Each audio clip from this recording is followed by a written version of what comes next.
पंडितों की एक टोली अमरनाथ यात्रा पर जा रही थी। वे सोच रहे थे, क्या ये उनकी आखिरी अमरनाथ यात्रा है? क्या वे दोबारा यहाँ आ सकेंगे? नहीं।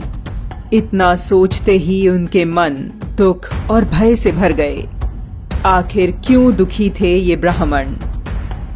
मुस्लिम शासक औरंगजेब ने कश्मीर के पंडितों को 6 महीने में हिंदू धर्म त्याग, इस्लाम अपनाने का आदेश दिया था। कोई रास्ता ना देख वे अमरनाथ यात्रा पर निकल पड़े। मार्ग में पहलगाम में ठहरना निश्चित हुआ। कुछ ही देर में वहां एक और टोली आ पहुंची। ब्राह्मण मुखिया कृपाराम ने उन साधारण लोगों में एक असाधारणता देखी। उनकी आंखों में डर का नामो निशान नहीं था। मालूम किया तो पता लगा कि यह उनके गुरु तेग बहादुर के कारण था। क्या वे इतने साहसी हैं? वे हमारी सहायता करेंगे? हमें एक बार उनसे मिलना चाहिए। इसी आशा में पहलगाम से 16 पंडितों की टोली गुरु तेग बहादुर से मिलने निकल पड़ी। 1 महीने में टोली आनंदपुर पहुंच गई।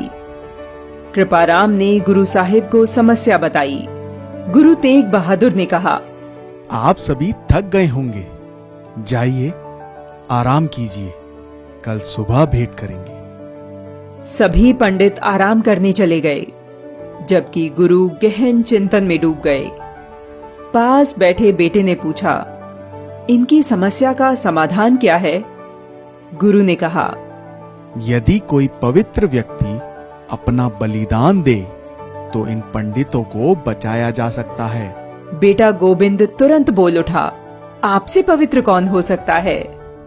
बेटे की बात सुनकर गुरु मुस्कुराए। उन्होंने कहा, तुम ठीक कह रहे हो बेटा, ऐसा ही होगा। दूसरे दिन उन्होंने कश्मीरी पंडितों को बुलाया और कहा, जाओ औरंगजेब से कह दो कि हम सभी इस्लाम अपना लेंगे यदि गुरु तेग बहादुर अपना लें। पंडितों ने ऐसा ही किया।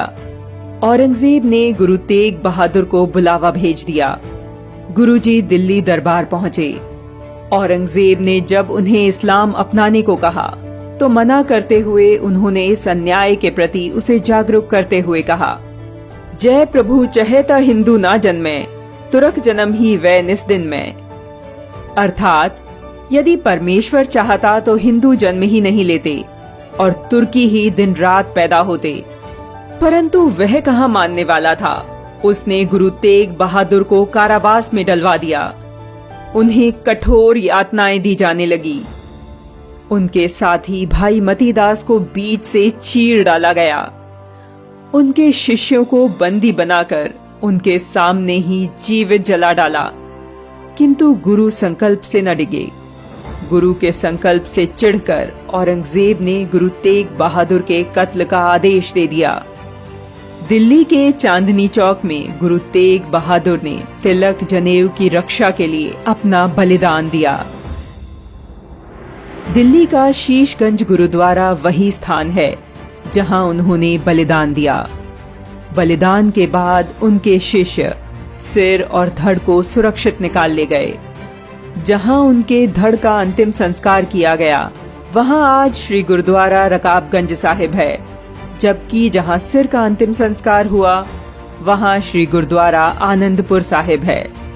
हिंदू धर्म के लिए अनन्य निष्ठा और समर्पण रखने वाले गुरु तेग बहादुर के बलिदान दिवस पर शत शत नमन।